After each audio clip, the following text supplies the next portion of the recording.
Opinions are like assholes. Everybody has one. I don't think I've ever seen anything quite like this before. You know, Wobbles, I'm kind of mad at you. And as a reasonable man, I'm willing to do whatever's necessary to find a peaceful solution to these problems. All right, people of the world, welcome to the annual summing up best of episode of Punching Up, where we sort of go against our natural natures and actually praise films with a couple of things that we don't like. In one instance, in my instance, really hate. Just to sort of remind people that this is the Punching Up podcast, but. Not more to say because, you know, it's a standard, you know, formula of just going back and forth and saying what we liked over the year. So is there anything you want to add to that, Damian? Honestly, not really. I think let's just get into it. I've not really put mine in any kind of order. I suppose I've got an idea of like what my film of the year is, possibly. I just did mine chronologically. I couldn't be bothered to put them in order of preference. Although nice. There is one, I'll sort of say when I come to my film of the year. So do you want to go first? I introduced. Do you want to? Yeah. Your so first. I'll just kick it off. Yeah. Okay. So the first film in the chronologically list of sort of watching, and all these films I saw at the cinema, I think anyway. Parthenope, which was Paolo Sorrentino's film, and I loved it. I don't know, maybe history won't treat it as well, and I think it already didn't get the best sort of reviews, but I just found it very sweet. The Italian sort of landscape and just environments, like the language and everything is just so beautiful. I really like Paolo Sorrentino. I don't really think I've seen a film that I hated of his. And it had Celeste Dalla Porta, who was the lead in it. She was really beautiful, and maybe there's a little bit too much male gaze going on. I rewatched Stealing Beauty recently, and that's another film that had been given that kind of criticism. But I liked it, mate. I thought it was just really sweet. It was just a beautiful story about this woman and her growing up, and who she meets along the way. And yeah, stunning. I didn't see it, so I can't really comment on it. I don't think I've seen a Paolo Sorrentino film since The Great Beauty, so I'm really sort of lagging behind his filmography, and a lot of his stuff is a lot of his stuff Netflix funded these days. Some of it is, although Parthenope was part of an Italian film festival that I got to see. I don't think it had like a massively wide release. Like most of these films that I get to see I have to travel to see them because they're not on the mainstream one. But I think he did like The Hand of God, which was about Maradona, or a kid during that Maradona time. That I think was a Netflix film. But, did he do the one about Pinochet, General Pinochet as a vampire? No. That might have been the guy that did Jackie and other, the Angelina Jolie Callas film. Or I might be just getting loads and loads of sort of Latin American or Italian. I'm sort of getting nations mixed up now. I better stop talking. No, I had to put that in, really. I think that was I watched quite a lot of Italian films this year. I did see another one that had, was that this year? No, it may come back to me later. But yeah, I do like to check into the Italians and sort of really go back and forward as well. I've seen a little bit of Fellini, and I want to see a little bit more of his, like the Amarcord that I've not seen, and a few of his like sort of big hitters just before. Really like Italian films. Anyway, over to you, mate. What's your first one? I need to sort of slightly further qualify my list, and that everything I saw in the cinema. I get quite legalistic about these lists. So there's been some really good sort of streamed only films, but I've not included any of them. So my first one was A Samurai in Time. 幕末の侍がタイムスリップしたのはあろうことか時代劇の撮影所 which actually didn't get a UK cinema release, but I saw it in a film festival of sort of traveling contemporary Japanese cinema. So that counts on a technicality. Yeah. And I was looking through the thing. It just says something about me. I was looking just through the program, and it was the only one with samurai in the title. So I'll go and see that one because it'll have sword fights. And it was charming. It was so lovely.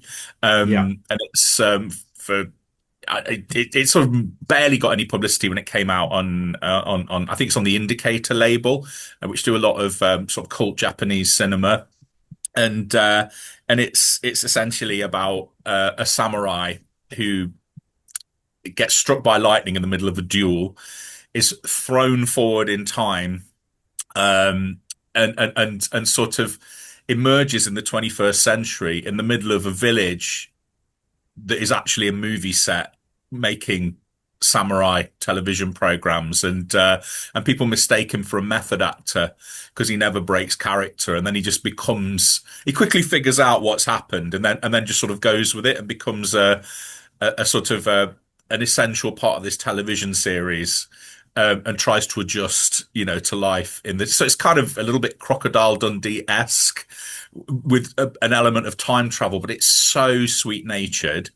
The fights are astonishing in a film where they don't have to be, because it's not a fight film. And I love the story of the making of it, because it was I just got to consult my notes for the guy's name. Was it Junichi Yasuda, who had worked in film, but essentially on a technical level, but then inherited a rice farm, had a bit of money, and just funded this film himself.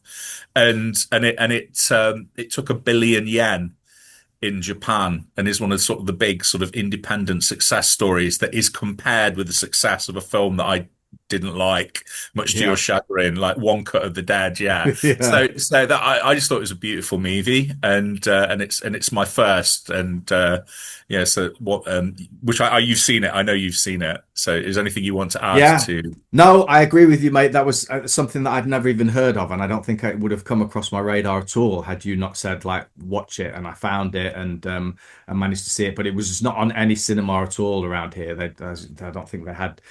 Maybe in a festival that I missed, and it would have been nice to see it on the big screen. But yeah, it was really lovely, lovely, lovely film. As you say, very sweet, and refreshing to see a film that is kind of rooted in violence or whatever. That's just ultimate. There's a human story, Yeah. and he was really good as well. The main guy, wasn't he? He's Yeah, and like, I didn't know any of the cast. It was all to me. I mean, mm, I'm not a sort of expert in like contemporary Japanese sort of stardom or anything like that, but I didn't know anybody, and they're all magnificent. And mm, yeah, and I'd be keen to see what the director does and what the stars do. Be keen to see any of them again, and just to see how this guy progresses. As far as I'm aware, he doesn't sort of have another film in the pipeline. I did a little bit okay. of cursory research, but I'd love to see something else he does. So yeah, that was a Yeah. great movie. Yeah. Yeah, Yeah. Very nice. Okay, thank so the you. next on the list is one that's definitely on your list, and that is Sinners. Oh, I would say that Sinners would be on your list. But I recently rewatched it, having only seen it once at the cinema. I think you went to see it twice. Yeah, I really loved it. And then I recently listened to a Script Apart. Do you know that the podcast, A Script Apart with Al Horner? no, He's not like heard an of that. English. So I keep thinking of you when I listen to these. I was like, I must send you this one. Must send you this one. Al Horner is this presenter who's a sort of screenwriter himself, and does podcasts about the first draft of these scripts. So recently, I listened to the one with Ryan Coogler, all about Sinners, which was just a lovely conversation. Al Horner's great. He's like so articulate, asks really thoughtful, wonderful questions, and his interviewees always respond well with it, to it. Yeah, great. A cultural phenomenon, in the same sort of maybe a quieter way than that his Black Panther was. Um, I have a nice little story. The guy who was the Chinese kung fu guy in the what is it called in the musical sequence, the incredible musical sequence. He was at Sasha's wedding recently in Italy. And Sasha was like, he used to be, I think, the stuntman for Sasha in Iron Fist. So he came to the wedding and I was talking to him about it. I said, mate, I think I was a bit drunk as well, but I was like, well done. Like that really was the best sequence of cinema that I've seen for a long time. Like really beautifully put together, and to be part of that's very, very special. And he was just really like, thank you so much. He's a lovely, lovely guy.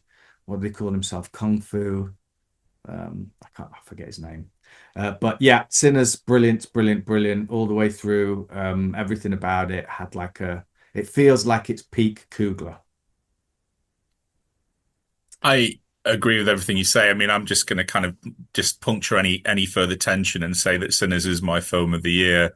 I saw Yeah, it twice at the cinema. I bought it, watched it, feel the need to watch it again. right. And it was just, we're talking, assuming that everybody knows what Sinners is, but for Yeah, those out there who don't, it's essentially it's probably one of the best hybrid movies I've ever seen of sort of rural gangster movie set in is it the 30s or the 20s? I think so. Yeah, Yeah, 30s, it's I sort of in think. between the wars anyway. It's a movie about the blues. It's a horror movie as well. There's a horror movie element that takes over the second half of the film. It's a siege movie, but it's also so beautifully acted, and the power is in the music, isn't it? The way they utilize music, like Mm. you talked about the sequence, which if you haven't seen the movie, you don't want to say too much about it, but you'll know when you see it. There's a sequence that I would say breaks the fourth wall, every kind of wall. Yeah. And it's one of the most stylistically ballsy sequences I think I've ever seen in a movie. And it's one of these things that could have been ridiculous. And, Mm. and I remember going to see it with a friend of mine, waiting for that sequence and thinking, this is gonna this is gonna this is gonna sort of he's either gonna lose it's gonna lose him at this point, or he's just gonna be absolutely sucked in. And I was really nervous when that sequence came, and he just went with it and was commenting about it afterwards. And then they have this amazing sort of very tribal dance sequence, sort of based around Rocky Road to Dublin, which is phenomenal. And I think they use music. I'll tell you what it reminded me of. The way music's used in, say, the Night of the Hunter, where you have there's a sequence where Robert Mitchum is singing a hymn, and he's an evil preacher, and you have Lillian Gish defending this household, singing the same hymn back to him, and it's almost like the music's fighting. Mm. And there's something in that sequence. If you imagine a whole film with that ethos just sort of just taken to its stylistic extremes, and you've got something like Sinners, which is, I think it's a great piece of entertainment, absolutely layered with ideas and sort of brilliantly acted. Fascinatingly, I don't know if you watch the rewatchables with Bill Simmons. And the whole idea is that they're kind of sports guys who apply sports matrices to movies. And the whole idea is like they're interested in rewatchable movies, not necessarily the best movies, but the movies that you always go back to. And they hardly ever pick a contemporary movie. And they said the only times they've done it is they've done it 3 times, and one of them was Sinners. And they did, and they were Mm. so blown away by it that they had to like canonize it as instantly rewatchable for now on and evermore. And it's we could spend the whole podcast talking about Sinners. And Yeah. I just, and again, I've been ambivalent about Ryan Coogler. I've enjoyed it. I didn't really like I liked, but wasn't really kind of on the Black Panther train. I like Creed. I've not seen Fruitvale Station for my sins, and so I remember seeing the trailer for Sinners. Thought, oh, that looks interesting. And then and then I just, Ryan Coogler's a great filmmaker now. If he never makes anything that approaches that, he's earned his place in American cinema as one of the contemporary greats. I think it's an extraordinary film. It's Yeah. sort of just, I'm in danger of just getting just ridiculously hyperbolic. So yeah, we've got other films to talk about, but Yeah, also yeah, the yeah, performances. I mean, Michael B. Jordan, I've sort of kind of yeah. respected, but I've never sort of. Obviously, he's great. I've never really been sort of, sort of caught up in his wake as an actor. But what he does in this movie, again, for people who don't know, he plays twins, sort of twin gangsters, is stunning, extraordinary acting. And then you've got a lot of really nice counter casting, like Haley Steinfeld from the Pitch Perfect movies, Teen Queen, and she's phenomenal. It's a grown up performance from her. It's like a real adult Mm. graduation, and then you got some lovely turns from like Delroy Lindo and these great I can't remember the guy that plays is it Corn, like the bouncer who Ryan Yeah, Coogler, yeah, yeah, and yeah. he's Cornbread, that's phenomenal. And it. there's so, Yeah, so yeah. and he was apparently spotted. He wasn't spotted. Ryan Coogler, as a student filmmaker, met him and said, "I'm going to put you in a movie one day," and then just sort of wrote this part with him in mind, and that'll probably be the thing he's remembered for. And it's a phenomenal film. And then Darby's own, like Jack O'Connell, Yeah. phenomenal as the villain. Very, very good. Mm. Yeah, Yeah. loved it. Yeah, Sinners is yeah, great. same. Yeah. Just going back to the Michael B. Jordan stuff, I did see Fruitvale Station, and he was excellent in it. But I think he first came to prominence in the fourth series of The Wire as one Mm. of the kids, and I thought he was great in that as well. So seeing that, and then the transition to Fruitvale Station, and then I think maybe the next thing I might have seen was him in Black Panther.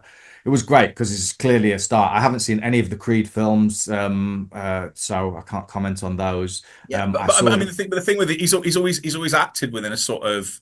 This isn't a criticism, but up to Sinners, he's always sort of acted within a very sort of naturalistic band that's not too far away from his own personality. He's adjusted his personality to the characters, and this was like. This was just kind of complete character work, wasn't he? It's like his yeah, body language, was the twins Smoke and Stack, and there's way that cat one sits into his hip and grins with his gold tooth, and that's kind of mm, charming and really menacing, and it's not like anything I've seen him do before, and it's a phenomenal. I hope, because I mean there's been a lot of talk about the sort of death of commercial cinema this year and how everything apart from Wicked for Good is not making any money, and the Warner Brothers have done really well, and they've done really well backing kind of visionary directors, and horror's done really well under the sort of guidance of these two Warner Brothers executives that almost got fired, I think, yeah, for yeah, greenlighting these movies before they'd ever had a chance to sort of fail or succeed. And I was really, and obviously we're both massive horror fans. The fact that sort of Weapons and Sinners were the two big in the sort of first 2/3 of the year, two big commercial hits. It's yeah, just brilliant. The fact that Sinners made money, and it was such a risk, and it could have just yeah, died on its arse, and and just been a cult movie. But the fact that it's become a cultural phenomenon and big commercial hit, and the fact that people are still talking about it sort of came out, I think, in the first quarter of the year. yeah. And people are still talking about it in terms of Oscar contention, and I hope it gets a ton of Oscar nominations, and I hope it gets loads of acting nominations as well. So it'd be wonderful to see that. So Talking about the subtle performance of Michael B. Jordan, I watched Legend this year with Tom Hardy playing the Cray twins, oh yeah, and it's just not a very good film. Like it is, there's lots no. of potential, but it's just not very well put together. He's great in it. I mean, I enjoy Tom Hardy, but when you look at Tom Hardy's performance as those two characters as opposed to Michael B. Jordan, there's so much more subtlety in Michael B. Jordan's performances. You don't feel that you know there's a tendency with Tom Hardy to just be big in that sort of old Gary Oldman way, which I enjoy, I like. But then seeing what Michael B. Jordan does, it's just, yeah, beautiful, really stunning performance, and yeah, fully on Yeah. board. All right, So, mate, so your that was next one. yeah. So that's it. We sort of because yeah, Sinners was one of mine. So Yeah, that's yeah, good. We could justify talking for twice as long about Sinners. yeah, yeah, My totally. next one's Flow. Nice, yeah, love Flow. Yeah, Flow was. I'm just trying to have a look, see where I know it's Latvian, but it might have been. what is it? A Latvian, French, Belgian co-production. It doesn't matter because there's no dialogue in it, and it's I think it was was it the first sort of independent movie? I didn't even realize it because I've just become very disillusioned with the Oscars and just don't bother following them particularly. But Yeah, I yeah, was yeah. delighted to find out, which I should have known, that it won, I think, Best Animated Feature, Yes. and it has no dialogue, and it's a beautiful, very strange sort of elliptical animation about a cat in a world that has been populated by humans, but they're not there, and you're never told why. And you've just got all these animals like wandering around this world, and then the world starts to flood. It's almost like a biblical style flood, and again, you don't know why, you're Mm, not told. And it's just the adventures of this cat trying to survive as it kind of intersects with this other group of animals, and it's sort of beautiful and strange. It's exciting. It's as exciting as you'd want an animated film to be about an animal escaping a catastrophe. But there's so many like strange little elliptical bits in it, like what it just doesn't explain anything, about why mm, the people aren't there. You assume it's taking place like in our world a little bit sort of ahead of now, but then there's things that happen, like there's a whale creature that's not a whale. mm, It's clearly some weird whale hybrid that turns up, and then they have this amazing sequence where the only way I can describe it is where a pelican goes to heaven. And it's just this like weird sort of portally, kind of yeah. almost like sort of um 2001 Stargate sort of moment that I didn't see coming. And it's just, Yeah. and I just thought it was a beautiful piece of work, and just this really ambitious, strange animation. And they got, I mean, I love cats. I've got a cat. I'm a cat person, and they got cats down perfectly. It was just one of the best animated cats I've ever seen. Mm, Yeah. yeah. Yeah, I liked Flo. I watched his previous film, Away, it was called, that he did a few years back. Similar sort of very strange animation about a guy, a kid on a motorbike, sort of traveling, trying to get to somewhere. And again, lots of unexplained. It's really more about the kind of visuals and the narrative. The music to Flow, I bought the LP soundtrack on vinyl. It's a really nice Mondo edition. I've heard the music. It's not a soundtrack that I keep playing, but I like the music, and I just thought, "Well, I'll buy it. It looks nice." Yeah, Flow was great, mate. It wasn't on my list, but Flow was lovely, Yeah. and again, looked Yeah. It's beautiful on the big screen. Yeah, very nice. Okay, and so Warfare. Warfare's my next one. Um, Ray Mendoza and Alex Garland directed a war film about that Ray Mendoza's experiences during the Iraq War as a US Navy SEAL. And it's like the Battle of Ramadi. It's an encounter of this sort of street battle where these soldiers get kind of blocked in to this one house and have to sort of find their way out and try and people are trying to come to save them. And it's all, I think it's at real time. Is that right? It feels like it's all real time. And again, just quite spectacular. You're not looking at the story of relationships growing or anything. It's just this intense kind of battle sequence that's just so beautifully constructed. You can't say I feel like I was in there. That's not right. But it does have an immersive quality to it that sort of draws you in, and yeah, you feel maybe it's a little bit like Assault on Precinct 13, only with less character work. That kind of idea that the people are trapped in a building and they've got to get out.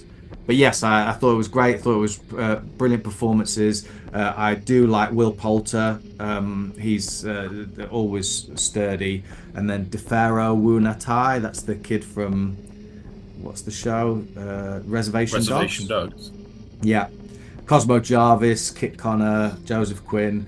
Yeah, I loved it, mate. I thought it was just an incredible film to see on the cinema. And actually, the first of two war films, kind of. Maybe there's a few more war films in there. Anyway, that's it. Warfare. You saw it? You enjoyed Yeah. it? I liked it. I didn't see it. I kicked myself actually. I didn't see it at the cinema, and I should have done, and I can't remember why. I think I was just never in the right mood. And I think it got piled on a little bit. It got some. I think it got some because I have subsequently seen it. It got some very unfair reviews. I think that was yeah. It's the normal things of like. Well, where's the Iraqi perspective? It's very, and I think the whole point is it's a soldier's perspective. That's the point of the film is that it's a soldier's perspective, and you're seeing things through the eyes of a soldier's. There's no real contextualizing. Well, that's the point. You're dropped in, and then you're taken out, and you're. So I saw it when it came on Prime, and I kicked myself that I didn't see it at the cinema.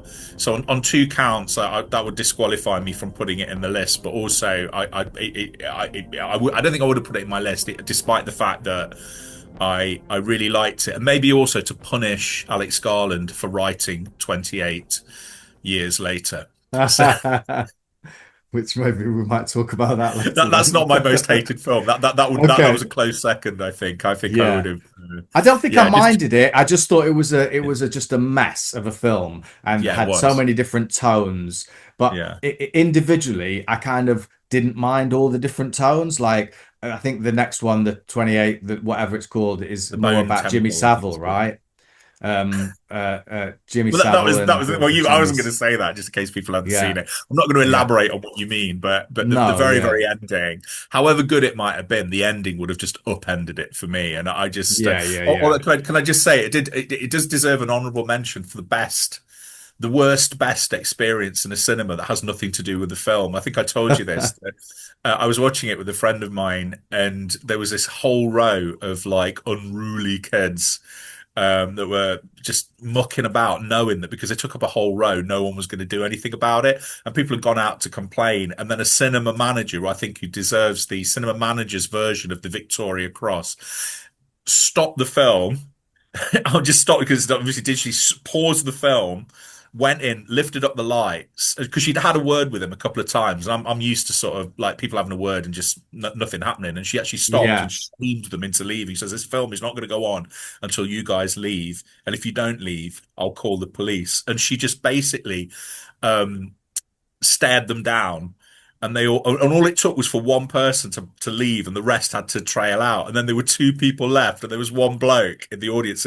And what she did psychologically was brilliant, because obviously when they're like taking up the whole row, as the audience were a bunch of individuals and we're all a little bit scared, but she managed to turn the rest of the people into one unit against them. One guy got up and looked at these two lads that wouldn't leave. He goes, not ashamed.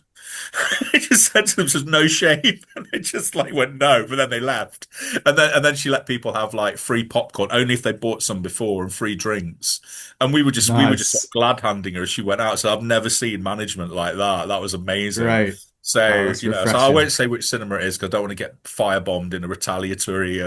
But it's the Nottingham Cinema, and if you're listening, which I know you are, to our podcast, we salute you as the best cinema manager I've ever seen, just facing down an entire crowd of feral children, teenagers. Nice. Yeah. I like it. So yeah, I didn't like the movie, but I wouldn't have missed it for that experience. It was brilliant. It was just a whole lifetime of just, unregulated bad behavior in a cinema, sort of just getting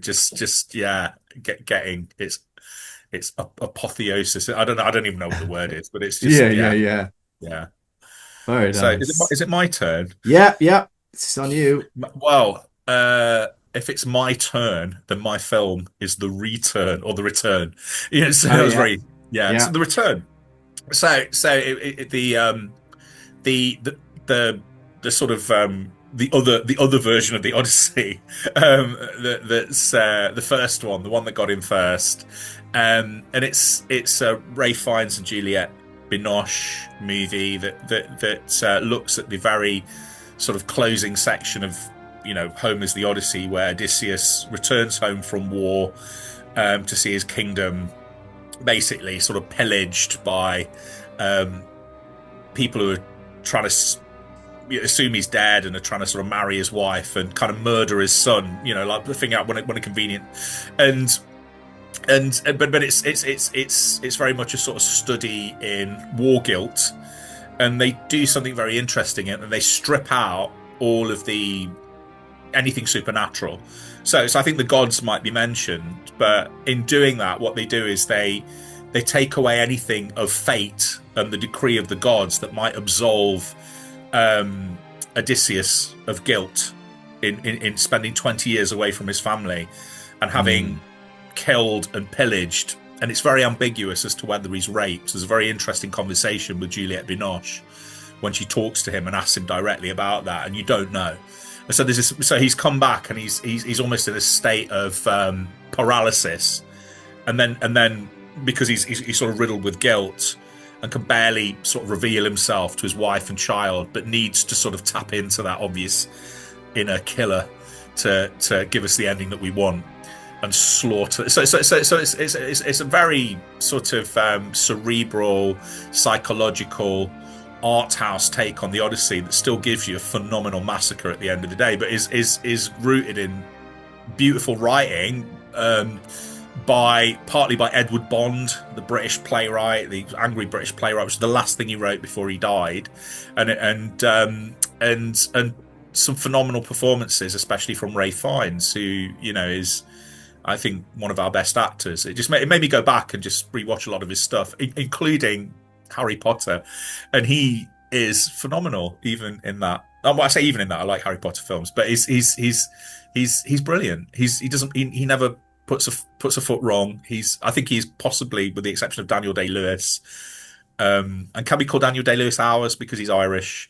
Like essentially, I think he's our best living actor at the moment, and I think this film just. It's just a magnificent performance. I've not really done it justice. I feel like I babbled a bit, but it's just absolutely... No, mate, I think you did it. I'm listening to you just going, oh, my descriptions are so shit compared to yours. So you did. I always feel like I babble. And then I listen to myself. It's okay. No, that sounded all right. Yes, so there's that sort of jumble of insecurity and utter arrogance. I listen to it back. No, that was all right. That was. But no, it's a beautiful film, and if anybody sort of has any sort of warm feelings towards the Iliad or the Odyssey, I would, especially as the kind of official all bells whistles monsters massive budget version is coming out next year, round the corner. Round the corner. I wouldn't say it's an either or. I'd say the two probably complement each other enormously. If the Christopher Nolan one is any good, and I have a feeling it probably will be, I'd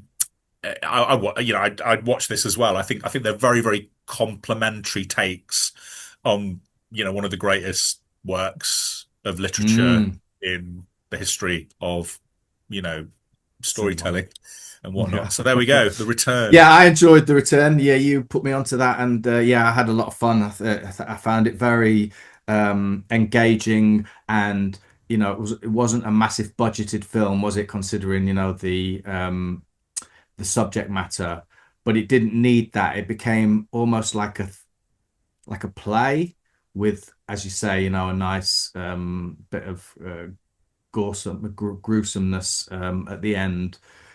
Yeah, brilliant. And Ralph Fiennes and Juliette Binoche, I just think were just wonderful, and just getting a chance to see them two-handed just doing their thing is just wonderful. Yeah, so nice one. It wasn't on my list, but I respected it a lot. Okay, so the next one is something that you just texted me about and said that it's not on your list, that it missed your list, but it was Blue Moon, the Richard Linklater. So I thought I'd do that anyway, because we can just have a little conversation about the inspired by the love letters of Lorenz Hart and Elizabeth Wyland, starring Ethan Hawke, Margaret Qualley, Bobby Cannavale, Andrew Scott, and it's basically like near the end of Lorenz Hart's life. And he reflects on his sort of past at the opening of Oklahoma, the opening of that new musical by his former partner, Richard Rodgers. Rodgers and Hart became Rodgers and Hammerstein. Beautiful. It's like a play. It's just set in a bar, and I just thoroughly was charmed by it. I thought it was very sad. It was very human, and the interactions were just beautiful. It was it's nice acting again. No bells, no whistles. Although it looked beautiful, like the set direction was amazing, and the way it was filmed was great. But it's just an interior, so it felt like a posh kitchen sink drama. The kitchen sink drama set in a 5-star hotel. Yeah, loved it. I think Ethan Hawke's great. He's kind of, I don't know, there's much you can kind of do wrong, really. I like everything about it. I like listening to his interviews. I think he's just got a nice head on him, and considering, he was a child star, really. What was the Dead Poets Society? Was that one of the first ones that he was kind of really big in? And... Explorers as well. He's a right. I don't think I saw that. That's Dante, isn't it? Him and River Phoenix going into space. I think it's a Joe Dante film. Yeah. So, but the transition between going from a kid actor, similar to different trajectory, but similar to Nicholas Hoult, able to just kind of transition into. But Ethan Hawke now is a filmmaker, he's a writer, he's a polymath. What can you add? What can you add? I feel guilty. I should have put this in the list. I should have had an 11 because I thought it was brilliant. I saw it 2 days ago. You saw it at the festival. Did you see it at the Sydney Film Festival? Yeah. Yes, you saw it quite a while ago. I saw it. Yeah, so it's very fresh in my mind. And I just think if you like magnificent acting, it's a must. You've got to go and see it. And it is. I'd love to see it as a play with that cast. Wouldn't that be amazing? Yeah, my God. And what you've got at the heart of it is this very, because he's a challenging character, isn't he? This guy's constantly performing and masking his humiliation at being passed over. I suppose in the first half of the 20th century, he's one of the great. He is him and Richard Rodgers are the great songwriting duo, and he knows that the baton's been passed. He's not going to get it back, even though Oscar Hammerstein's constantly trying to offer him like compensatory jobs, and he's not quite ready to admit that it's all his fault because he's a drunk and he's kind of obsessive and he's jealous and he talks constantly. And so I thought it was really interesting because the front and center of it is this incredible, almost non-stop verbal performance. And the thing that fascinated me, as I'll come to, I don't know, a former actor and you're an actor, and the thing that fascinated me was that they put him up against some of the best reactors there's some great reactive acting. So Bobby Cavanelli as the barman, Cannavale, sorry. He's phenomenal as a consummate barman. He's almost like the patron saint of barman in this, and is just listening, occasionally commenting, and there's this real contrast between this sort of gay, loquacious, small, unattractive man, and Bobby is this like big kind of tough, but he kind of gets him, doesn't he? And he's very secure in who he is, and there's this nice little kind of tension between his sort of taciturnity but affection, and then Andrew Scott is phenomenal to the point where all the stuff with Margaret Qualley, although she's brilliant in it, I wasn't that interested in because she's not worthy of his attention. I don't think he projects so much onto her. And she's brilliant and she doesn't do anything wrong. But the real love story is, it's a real breakup movie about two artists who can't work with each other, and all the stuff with Andrew Scott, I think it's so difficult to play a nice man compellingly. And he just plays this kind, incredibly gifted guy who's trying to help, but also field a very, very difficult, brilliant, but utterly self-destructive person. And it's a terrific film. I'm going to stick it in. Actually, I'm going to canonize it. Yeah, I've got 11 films now on my list of 10, and it's in there. So no, I loved it. I absolutely loved it. But also, you got loads of little kind of. Did you notice there's a lovely little kind of run of in jokes, and they don't make a big thing of it. The journalist E.B. White that he's talking to goes on to write Stuart Little. And he gives them the idea without realizing it. And then the young guy, the young George Hill. Yes, George Roy Hill, mate. I spotted that as soon as it happened. Don't concentrate. It's all about male friendship. And he's going to go on to... and then I love the little Stephen Sondheim cameo, like Stephen Sondheim. Same. It was just great. It was just like, it was if you look, if you're a lover of theatre, musical theatre, Damian, one of your favourite films is all about musical theatre, and also Sinners has been almost like described by cast members as a musical. So there we go. It's sort of seeping its way through the cracks of your defences, and you'll be broken down by stealth musicals or musical adjacent movies. Two of them are in your lists. Yeah, There true, we go. true. No, Okay, on to you. the next one might be. This might be on your list actually. The Ballad of Wallace Island. It's not on my list, but I thoroughly Oh, enjoyed it. beautiful, beautiful British comedy. Um, sort of Tim Key and Tom Basden and Kerry Mulligan. It's a kind of a three-hander, but you've got some assists from, I can't remember her name, the actress who plays Fleabag's sister in Fleabag, who's really good. Yeah, and it's almost like would you say it's like a modern Ealing comedy? Yeah, it does have that feeling, doesn't it? It does feel Yeah. like an oldie schooly kind of Mm. feel to it. You don't see films like that being made, No, right? you don't. And it doesn't feel quaint or twee. It feels No. very sharp, but it's very, very, very warm. There's no bad guys in it, and it's just this broken people. There's like three broken people, or two very broken people, and one person who's probably not that broken. It's like fielding Yeah, these yeah. two. Yeah, and it's Yeah. it's a sort of film about a folk singer who's basically lured to an island. It's more or less owned by this eccentric who loves his music, but particularly loved him when he was in a sort of husband and wife folk partnership, and unbeknown to him, has brought the wife along for what they both think is a concert to the island, and the island is basically just this man who you find out is brilliant. He's like won the lottery twice, which is and so just has more money than he'll ever be able to spend, and he's just very lonely and sort of broken, and it's just how mainly these two broken men sort of, I don't know, they just work out their differences in this very Ealing-esque sort of trapped on an island sort of situation, and it's so witty and so warm and Very funny, very yeah. funny. Tom Basden, I think, has been this sort of underrated quiet man of comedy for years, and Tim Key has come out under the shadow of Alan Alan Partridge. Partridge, and and he's just created this wonderful sort of solo comic character, and yeah, it was just a beautiful.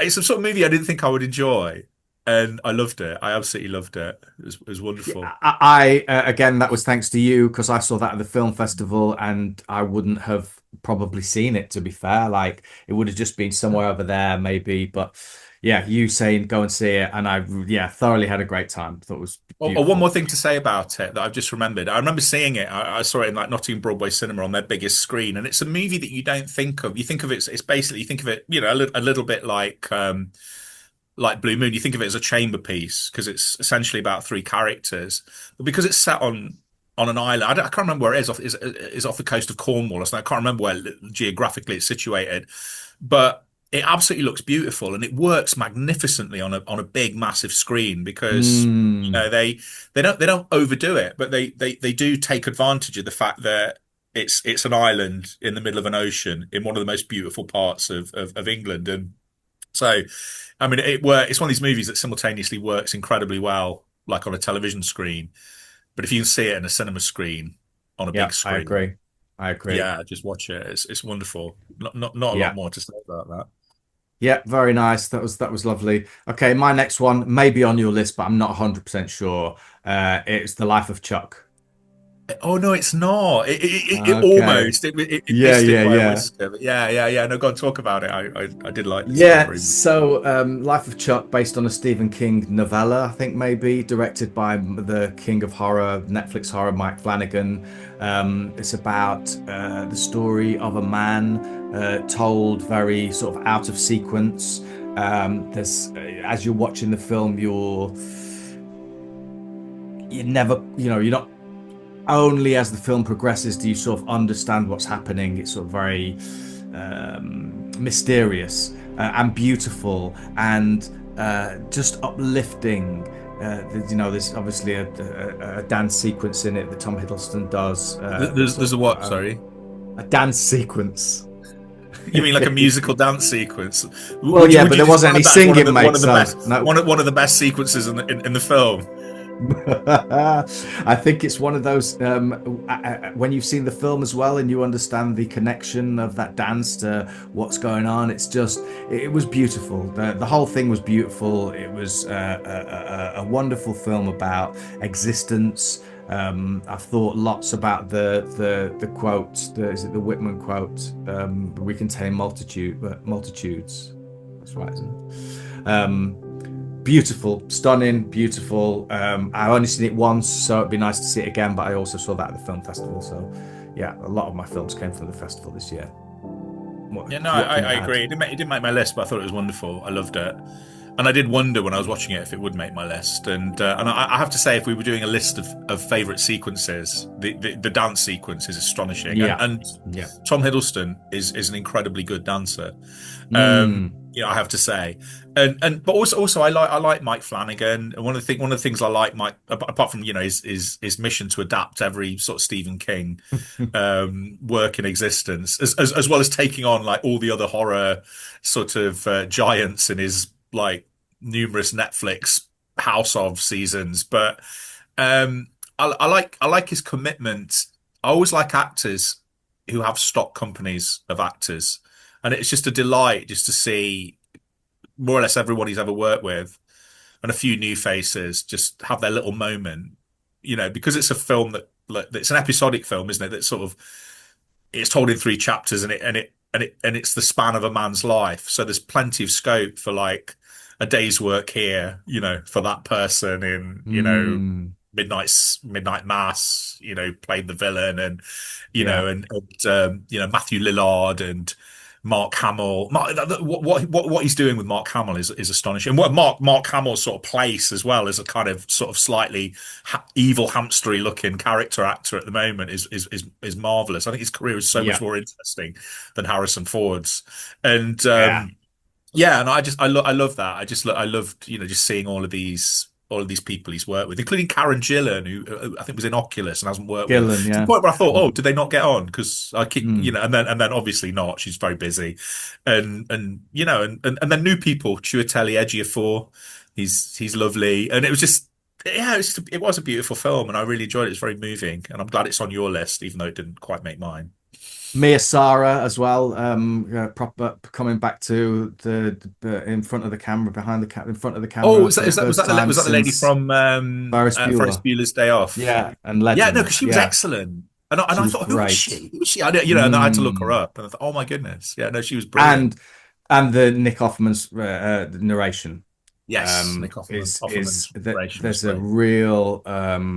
And that links to something else that I'm sure you're going to talk about, and we'll talk about that in a bit. But yeah, that was the first of 2 really wonderful narrations that just fit both the films really stunningly. Nick Offerman, beautiful, and some of the quotes that he said, and all the Carl Sagan stuff. Is a second narration by Will Patton by any? It is actually. It is, mate. It's yeah. Okay, we'll talk about that in my next one's an odd one. My next one's a film that's quite difficult to talk about because I'm not 100% sure what it was about. It's The Shrouds, David Cronenberg's latest movie, which barely, I think, did really well on the festival circuit and barely got a release over here, to the point where I had to go all the way from Nottingham to Leicester to see it. And but it stuck with me. It's one of these movies that's just lingered in my mind, and it's really, to say it's a strange film and a Cronenberg film is to state the obvious, but I'm not sure what it is genre-wise. It's very difficult to categorize, because on the surface it looks like a sort of body horror conspiracy theory, because it's about a multimillionaire who loses his wife, and his whole business is to provide a cemetery where people can observe their loved ones decaying. And so they have sort of cameras in these graves, and you can literally go and like look through like a little peephole, and it's a way of sort of staying connected to the person. And he has all these kind of strange like iterations of his dead wife. Like he sees her in things that he might be being haunted. These might be like waking dreams, hallucinations, but his wife, and you find out about the nature of his wife's disease and things like that. He has this attraction to his sister-in-law, and he has a computer avatar that looks exactly like his wife, and he has these kind of intimate relationships with all of them.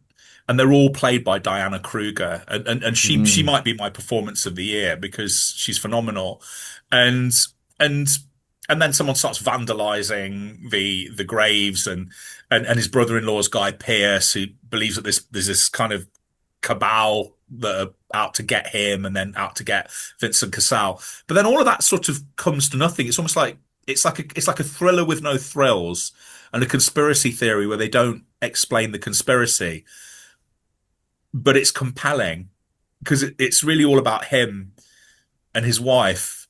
And it has all the Cronenbergian elements that you might want. Like it doesn't have any strange creatures, but it has decay.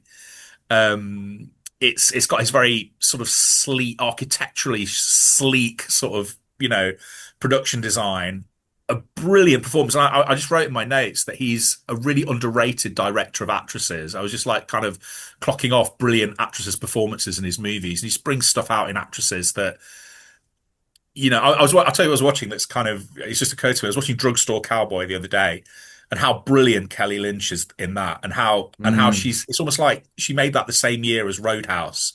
And you'd be forgiven for watching the two movies, not even realizing it was the same person. And the fact that that was in her and nobody thought to tap into it apart from Gus Van Sant, and nobody did afterwards as well, as far as I'm aware. Mm. And I think Cronenberg just sees the kind of strange and the dark and the interesting in actresses and just sort of brings it out.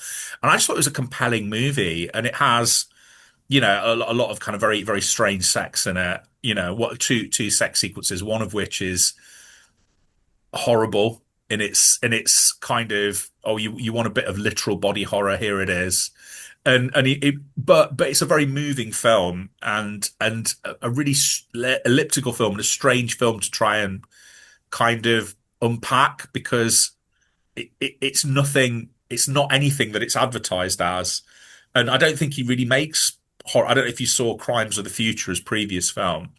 It's got No. monsters in it. It's got mutants in it, but I wouldn't call it a horror film, and I wouldn't call this. And they're Cronenberg films, so he just creates these little movies that are kind of unique to him, more so Mm. than ever, I think, because even when you look at his early films are definitely horror films, filtered through his perceptions and obsessions, or crime films where he did his run of movies with Viggo Mortensen in the like History of Violence, but these are just like kind of works unto his own obsessions that don't fall into any easy category. And I think since David Lynch has died, he's like one of the Mm. few people that kind of exists on that plane where you're going to see a movie just to sort of sit in his sit in his obsession, sit in his Mm. brain, and that's Mm. and Mm. that's what you're paying for. But it was just one of these movies that has just lingered with me until now, and I Mm. thought, no, the Shrouds needs to go in. So there we go. Great. Yeah, Nice. I'll definitely get that on my list. yeah. I know what you're saying about.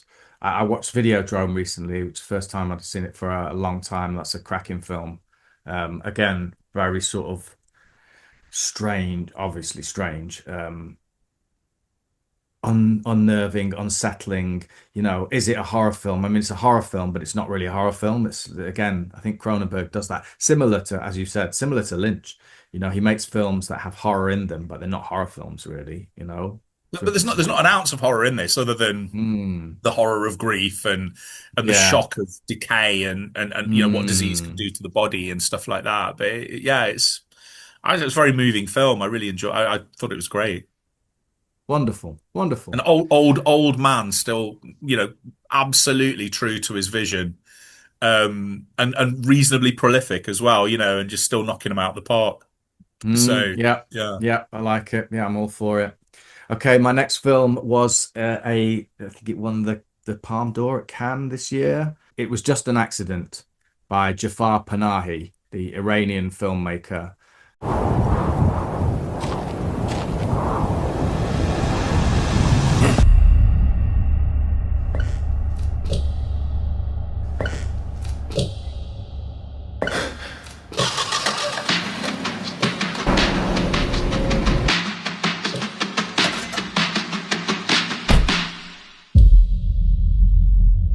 It's a film about the potential for forgiveness, absolute sort of hideous crimes against humanity, And then when you face the perpetrator of that or potential perpetrator of that, how do you find it within yourself to forgive? It's about a guy who hears this man with a prosthetic leg that has a certain squeak that is definitely the person who captured him and tortured him, this car mechanic. And he ends up capturing this guy and then gathering other people who were also tortured by this guy. And they blindfold him and then they're taking him around trying to work out what to do with him. And it's just a really stunning piece of film. I think it's out maybe in January, but I would it's out here now, definitely. actually. I Is think. it? Is it out It's already? out at the moment. Yeah, please go and see it. It's a really powerful film. Jafar Panahi's like an incredible filmmaker who is making films in a regime that is not into that kind of films. He's been in prison. He's smuggled films out of his country in order to get a release, and he was there at the film festival.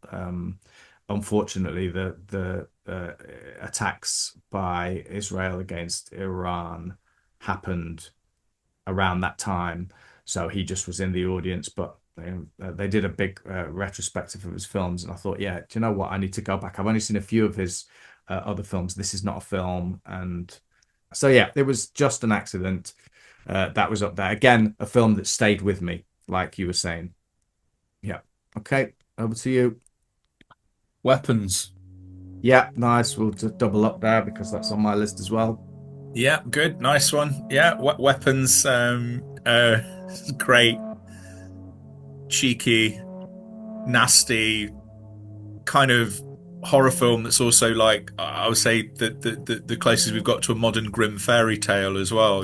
So there's this sort of real elements of the Pied Piper, because if you've seen the trailer, which they don't give too much away in the trailer. I think I'm trying to look. I forget the director's name. Zach Cregger. Zach Cregger. They did this with Barbarian. He's very into like non-linear filmmaking, giving you like his films in chapters and then giving you a trailer that sort of sets up enough of an idea that you want to see it and doesn't sort of give any of the big secrets away. So, for people who haven't seen the movie, it's essentially about a teacher who turns up to work one day and all of her children, bar one, have disappeared. No one knows where they've gone. And she's, without any evidence, blamed by the town. And then weird supernatural stuff kind of is unearthed. And it's such good fun. And it's one of these movies, it's a difficult one to talk about without giving stuff away, and I don't want to. It has possibly, I think comparable with Jack O'Connell in Sinners, one of the best villains of any film I've seen this year. And I won't say any more than that. And it's just a satisfyingly clever, funny, outrageous, nasty horror film that seems to be going in a direction. I love it when films, you think, we had this with Immaculate. We were talking about this last time we did this, where they set up where you think Immaculate is going in terms of its climax. You think they're not going to go there. Oh, they've gone there. Brilliant. And they kind of do that with, there's a way it needs to end. And it doesn't just end there. They just really go to town on it, and you think, yeah, nice one. Yeah, that was a very satisfying ending, and it's such an entertaining night out at the cinema. If you like, I would say even if you don't like horror, it's a good movie to sort of introduce people. And of course it's brilliant. And because at the beginning of the year we were sort of very hard on Julia Garner for The Awful Wolfman. And she just, she redeems herself here. She's terrific. Yeah. Josh Brolin's great. Yeah, there's some great performances. Benedict Wong and the guy whose name I can't remember, who was Han Solo in the Solo movie. Yeah, he was really good. He is really good, and I always feel like he's too good looking to be a movie star. So it's a good job that Solo failed, because he's one of the best things in is it Hail Caesar, because he's the inarticulate actor who can't say what it were. Oh, I can't even say it myself. would that it were so simple, that Ray Fiennes is constantly trying to get him to say this simple line, and he's brilliant, and he manages to match Ray Fiennes, and then I think he's one of the few things I liked about Cocaine Bear, and he's terrific in this, and I always don't recognize him and think, who's that guy? Look him up and go, oh, it's him again, the guy Is from it Solo. Alden Yeah. Ehrenreich? Yeah, he's great as an Yeah. idiot cop, isn't he? And it's just Yeah. very good film. Just go and see it. If you like horror movies, you want like really entertaining night out. Even if you're not a bit ambivalent about horror movies, I think this is a good sort of gateway drug into really entertaining, cleverly constructed, satisfyingly concluded horror. Yeah, he did a similar thing with Barbarian in I the, thought the Barbarian was ending. nastier, wasn't it? I It, thought wa- it Barbarian was was a lot nastier. nastier. Yeah, it was nastier, but like, where the ending was, or like, the journey that it goes on was like just as balls out. In fact, the whole premise, everything about Barbarian was like Weapons. Just Weapons was really quiet until it wasn't. It was quiet with a simmering of like tension and what the fuck Until is the going end, on and then the here. ending's just Yeah, absolutely nuts, isn't it? and I love it, mate. Like Zach Cregger is my, is definitely sort of at the top of the list, I think, for Osgood Perkins after Long Legs was one of those, but I like half his films and I don't like half his films. So whereas Zach Cregger so far, I mean, I've only seen those two. I don't know if he's done anything else, but I I'll think definitely Oscar be. Perkins takes bigger stylistic swings because you can really see a kind of structurally you can see like a real like this isn't a criticism, it's just an observation. You can see with Barbarians they're almost like just in terms of the way he arranges his narrative information, they're almost like the same, aren't they? Because he tells a story in a non-linear fashion, Yeah, and sort of tells it in chapters. He literally has chapter, But yeah, also, I like the element of ellipsis as well, which you don't get in Barbarian. Everything's explained at the end of Barbarian, which is fine. But there's yeah. little bits that people are still commenting upon. Like there's a dream, there's a vision, isn't there? There's a dream that people that Josh Brolin has that people are just still talking about what it means, and he doesn't Mm, explain it, and yeah. he's almost sort of he won't explain it. He just sort of puts this image, you know floating above a house that Josh Mm, Brolin sees, and you don't, it's up to you as to how that sort of connects with the rest of the narrative. And I like that. I like the fact that yeah. it's everything that needs to be explained is explained, and then there's enough mystery and ellipsis, which is good because apparently he's going back to that world. He's going to kind of explore more avenues of the story, I think, in Yes. Yeah, yeah, without yeah. giving anything away. Because if you say what Just avenue it's don't, exploring, it just cut. Yeah. yeah. Pardon? Don't do a 28 years later. Pearl, and then the last one. Just don't do that Oh last yeah, one. yeah, no problems with Pearl. Yeah, Maxine. Yeah, well, Yeah, Maxine could have Maxine, been that's it. brilliant. I think if he was, ironically, I think if he was kind of a bit more streamlined and less ambitious in a way, it could have been Mm, amazing. If it was just her and one killer, that would have been a phenomenal film. yeah, I think. Yeah, yeah, there was yeah, just too many moving parts, too many weird conspiracies. yeah.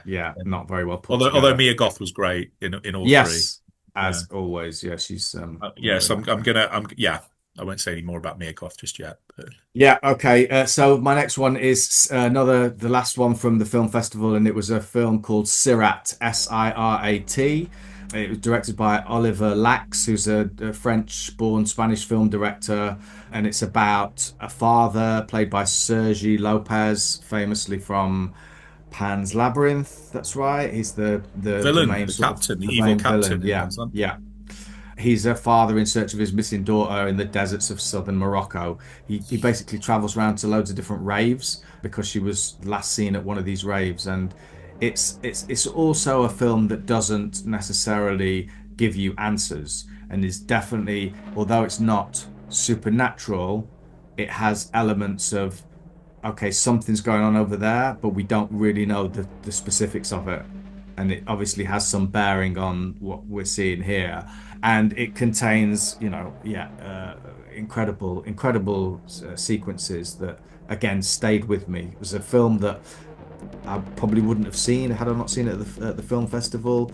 And it was just, it's just kind of a slow burn, but the music's great. The rave scenes, like seeing it in a cinema and hear the big sounds, the techno coming through, and then this man with his son looking for his daughter, his son and a dog, I think it is, and they get together with a bunch of ravers and travel across this desert in order to go to the next rave. But yeah, when that's out, it won the jury prize at Cannes this year, and was submitted for best international feature for the Oscars, I think. Yeah, I like that a lot. Over to you. All right, House of Dynamite would be my next Yeah, movie. that's one of mine as well. Thank you. Brilliant. Yeah. Yeah. So Catherine Bigelow, her return. I can't remember it seems like ages since she last made a movie, and it was Detroit, I think was the last film she made. And it's the American government facing a nuclear crisis when a missile's launched. They don't know where it's been launched from. And all their fail-safe devices that cost billions of dollars seem to fail. And they're looking at the prospect of a nuclear weapon hitting a major city, and what are they going to do about it? And it's told, it's the same sequence of time played, from different perspectives as we move further and further up the American chain of command. So the first bit is was it a kind of analyst situation room, and then you've got the kind of top military brass, and then you've got the President of the United States, and it is it's probably the scariest film I've seen this year, and it's not a horror film, and it's brilliantly acted. I always describe it as like an episode of The West Wing. If you have people as intelligent in The West Wing, whose expertise couldn't solve a problem. Again, beautifully constructed. A lot of these films that we're talking about are told out of sequence. A lot of the films we've told have been told in chapters out of sequence. That seems to be a thing this year. And it's just what Catherine Bigelow does best. This very sort of journalistically precise, brilliantly acted by razor-sharp actors, sort of look into some aspect of, American foreign policy, or kind of, sort of aspects of sort of military life under duress, and it has a phenomenal performance by an actor I've never been a massive fan of, which is Idris Elba. So there's so many great actors in it that you expect to be great and are great, but I just think sort of special attention as Idris Elba agnostic, that he is outstanding as a very caught off guard Obama-esque, because the first thing you see him do is a basketball match, isn't he? So there are kind of allusions to Obama, even though you're never told what political. I don't think you're ever told what party he represents. That's not the point, because it's about a crisis that would absolutely sort of upend any administration, and it's just a phenomenal political thriller.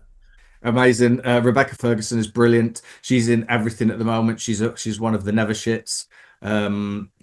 She's always fun to watch. Always the never shits. Never shit. She's like they're never shit. No, they're just never shit in anything. Oh, right. What I'm saying? They just don't do bad performance. But Billy Bob Thornton would be another one. Just people who you know, and I love what she does. If she's like the female Pedro Pascal, in the sense that she's in everything.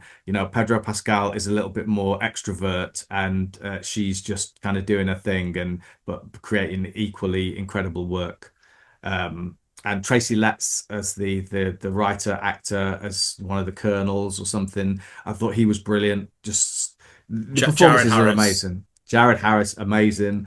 A brilliant film. On my list Rebecca as well. Ferguson isn't playing a witch. I think she is in everything. She plays every variation on a witch. Witch. Yeah. Yeah, and she's not playing a witch. She's playing a high, an absolute apex working mum. Yeah, I thought it was wonderful. Thank you for that again. That would be you gave me a nudge. You've been very good this year. I mean, we're usually quite good to each other, but I've definitely benefited, I think, more from you this year of recommendations, and also good either Netflix produced or Netflix backed content.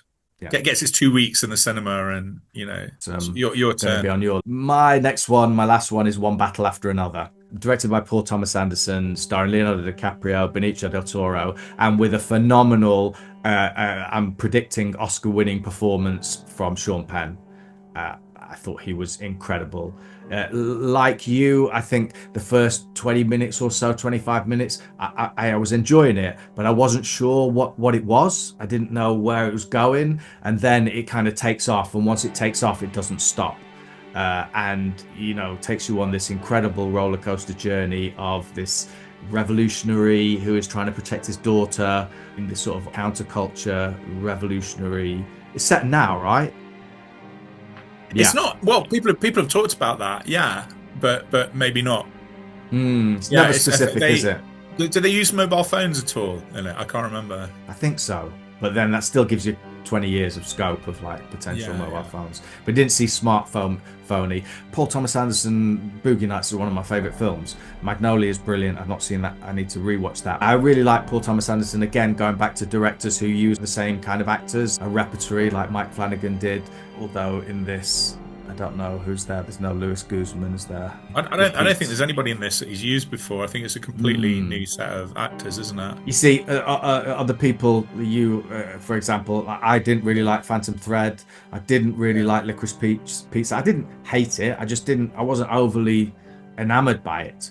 And I think this was kind of nice to see Paul Thomas Anderson, for me, back to a kind of a real sort of energetic, especially as a 50-year-old director or whatever he is now, energetic film that of the likes that you don't really see, very 70s cinema. And don't they show a little clip of Battle of Algiers, which is a nice nod, and the film has a Battle of Algiers kind of feel, docu-realism, I loved it. That's it. I think I admired it more than I loved it, and I think the first sort of 25 minutes kind of probably nixed it from it being in my list, because I just found it very screamy, shouty. Leonardo DiCaprio, I think, was a bit too shouty in it for me, but I love the ending. I thought it kind of it accrued entertainment value as it went on. Entertainment value just sounds like damning it with faint praise, but I thought the ending was just marvelous. And I tell you what I really liked. I love any actor who loves old forgotten character actors, and the fact that you had I can't remember his name. I remember he's the guy that plays the bartender the guy that runs the club in Roadhouse. He's one of the killers in Mate One, and he's one of the nastier generals in Geronimo, and he's part of the white supremacist cabal. And I know who you're talking about. Yeah, he's phenomenal, and it's just lovely. I mean, in the same way that the guy that directed Mud, is that Jeff Nichols? Brought Joe Don Baker out of retirement to play a kind of a similar role as this kind of evil patriarch sending people out to kill Matthew McConaughey. No, I thought the ending was great. I thought Sean Penn was phenomenal, and if he wins another Oscar, I haven't really got a problem with that. And yeah, I liked it. I didn't love it, and funnily enough, I really did like Licorice Pizza and Phantom Thread. So they're just sort of on slightly different Paul Thomas Anderson frequencies with those particular movies. He's one of the greats, and I really admire Leonardo DiCaprio's commitment to working with every great American director sort of out there at the moment, and he just seems to be just going through them. So it was a good film. I didn't love it, but so is this Train Dreams? Is this your last one? No, it's my second. I might make it my last one. I might drop because I added. I'll keep Blue Moon in, and I'll tell you what I'll remove. Although I'm reluctant to remove it. No, the film I'm going to remove. Although I have to say it deserves to be in the top 10. And you recommended this would have been Keeper, the Osgood Perkins horror movie. Yeah, we can talk about Keeper as well. I think that's a a little bit. Yeah, Keeper's brilliant. And I never felt there was a drop off in form with Osgood Perkins. You definitely did. You're half and half. Didn't like the monkey. Yeah, I like the monkey. I thought it was a very, very good sort of gun for hire job. I thought I liked it. I thought it was funny. It was nasty. It was sort of different flavors of Osgood Perkins, but Keeper. We're talking about Keeper now. So Keeper's in then, because as we're talking about it, I'm going to have 11, and Keeper was, again, if you wrote down the plot of Keeper, it's very simple. But the way he just has this very immersive kind of strange, coming at things from odd angles sort of way of telling what could be a very conventional story in somebody else's hands. And again, it's another like three-hander, this sort of relationship gone wrong drama that involves ghosts, curses, and some of the best designed nightmarish creatures I've seen in any horror movie this year. And again, he's a great director of actresses. So it's Tatiana Maslany. Yeah, she's phenomenal, and she's his muse basically. I think she's in his next movie. She was in The Monkey. He seems to have like sort of binned Micah Monroe, which is a shame, and gone with her. But she's great, and it was a phenomenal ghost in the Woods story put through Osgood Perkins' strange filters. Rossif Sutherland, Donald Sutherland's son as well, was the main guy. Really? Yeah. I didn't know that. And so even I love Tatiana Maslany. I thought she was great, but I really liked him as well. I thought that he was equally just had some wonderful. I think he had the harder job, actually. Yeah, for sure. Yeah. And pulled it off really well. Like she was more the reactor, I suppose. One of the things I loved about Keeper was that I went in the cinema after seeing the trailer that just doesn't tell you anything. You don't really have a clue. I think I must have got maybe an hour into it before I realized, okay, what might be happening. And that and the previous hour when I was going, I really don't know where this is going, who's good, who's bad, what's the source of this, what is this really. I was enjoying it. I didn't feel frustrated. Like I was really pleasantly unpatronized by the filmmaker, and yeah, that I love it. That was just on my sort of the bottom of the list as well for me, just sort of shaved off. But yeah, I agree, mate. Brilliant. What's his next film? Oscar I don't know, but he's Nicole Kidman's in it, so you're probably not going to go and see it. But it's it's I can't remember, but I remember young people. Yeah, and I think it's got Nicole Kidman and Tatiana and Johnny Knoxville and Heather Graham.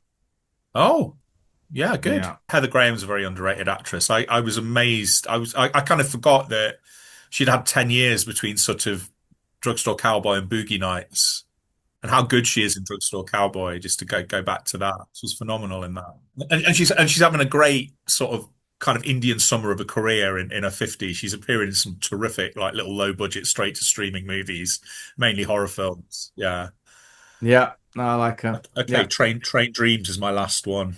Yeah, that's sort of on my list as well, really, whatever, unofficially. Yeah. I've got an extra one. Just stick it in, make it 11 apiece. I'd feel bad if Train Dreams is I don't really know how to describe it. It's just on the surface, it's a story of a very quiet interior man's life in the first half of the 20th century, who spends most of his life going into the woods to sort of saw down trees and coming back to kind of quite a lonely existence until he meets Felicity Jones and has this kind of almost like Edenic period of domestic happiness, which goes wrong. And then he's kind of haunted by mistakes he's made at home and mistakes he's made in his job. And it's kind of like a ghost story without any literal ghosts, or are there? There's that lovely ambiguity, and then it's very episodic, and that he encounters all these fascinating people along the way, which are great opportunities to drop in a magnificent character actor performance.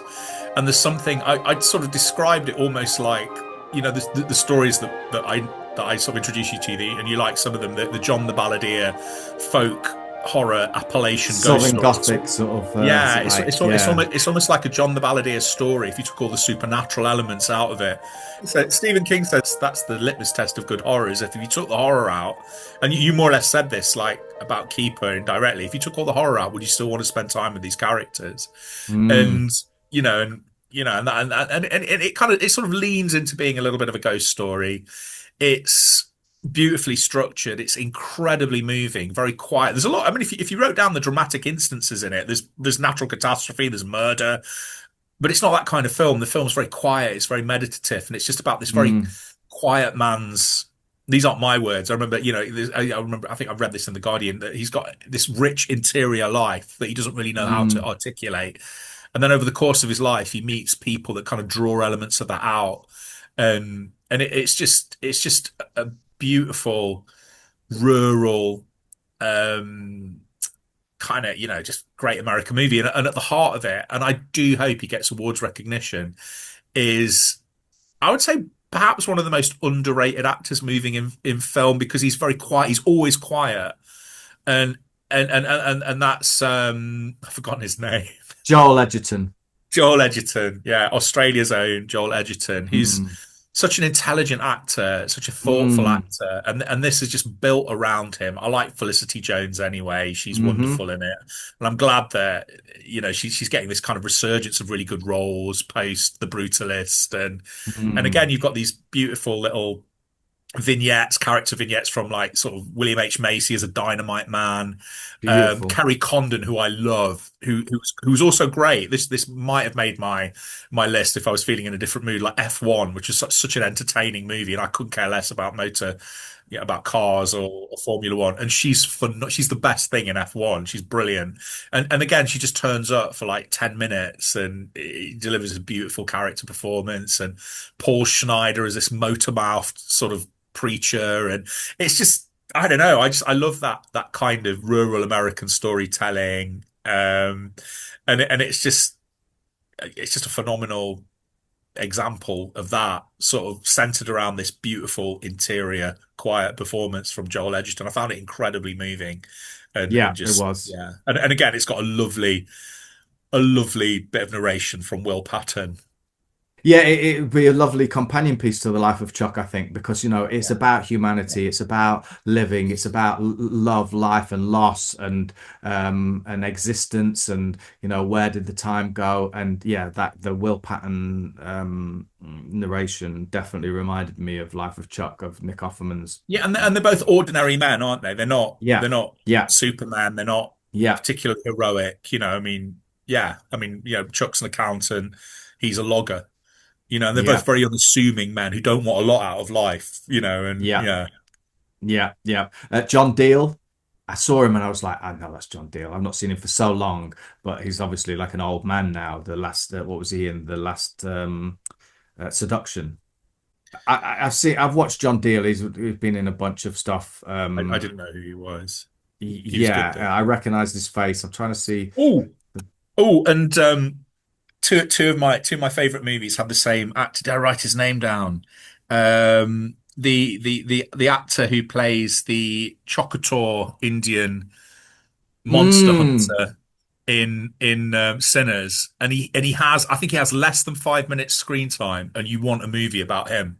You think I want to know yeah, about him, and it's never he's the guy explained. who's his mate in Train Dreams. Yeah, Is that what yeah, you're yeah. saying? He's the Okay, guy that great. runs the convenience store. Yeah, yeah, And yeah, again, very, very sort of very normal guy. Nothing's really made of his sort of Native Americanness. He's a guy who's a Native American who's a friend, and again, he's a phenomenal character actor. yeah, yeah. I agree. And yeah, and it was just lovely to see him pop up in two of my favorite films. And And Clifton Collins Jr. was also in. Had a lovely little, tiny little cameo, and he's just again another one of those actors who's always great. I thought the music was stunning in Train Dreams. I thought the mood of it was just. I watched. It was the first thing I watched on my new TV, and had the surround sound, and it sounded great, looked beautiful. Would have been nice to have seen it on the big screen, but again, it was one of those Netflix that's there for a second, and I tried to I think see it it. was I there for did a try week, and a week in yeah, Nottingham, but I yeah, thought I really made an effort to go and see it. I think I'm yeah, gonna like this, and yeah. yeah, yeah, yeah. I agree, mate. Train Dreams was really a stunning, beautiful film. Well, shall we quickly just before we should we just Yeah, get the hate out of the way now? It's go it's for it, punching mate. up, punching up. Yeah, yeah. Film I put a few movies down that kind of annoyed me and disappointed me, but there was only one movie that I was actively hating while I was Brilliant. watching it, sitting there, and it made me angry.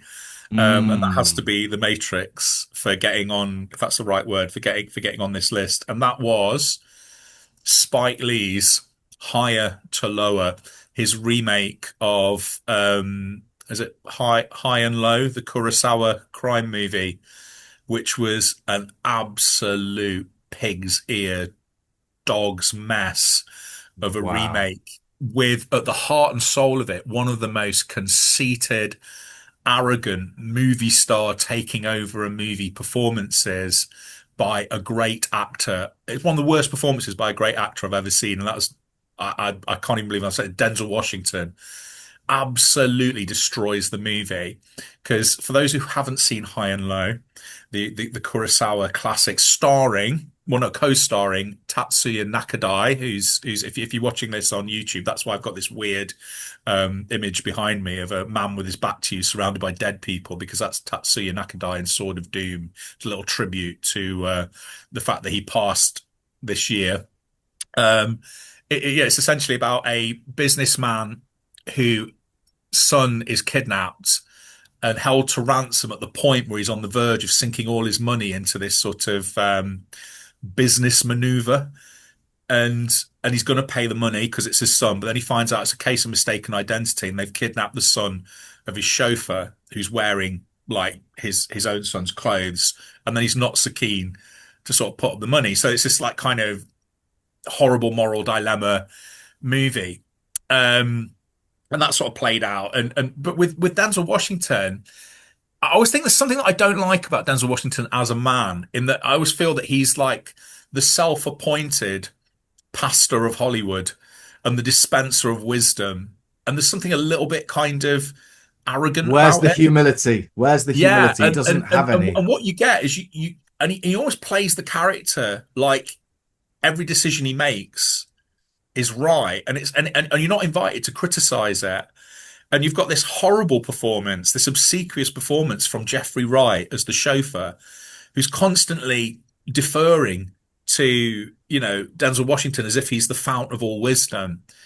And they've got these really cringy moments where in this he's a music mogul, and there's this bits where he's engaging in. I mean, I'm a man in my 50s, so I'm not even going to I'm probably going to say the wrong words, but it's like he's engaging in like sort of youth speak and street talk that makes him look like an old man. There's bits on Strictly Come Dancing when Bruce Forsyth, when he was alive, used to do these jokes where he said things that young people would say. And the joke is he's Bruce Forsyth, but they still made me cringe.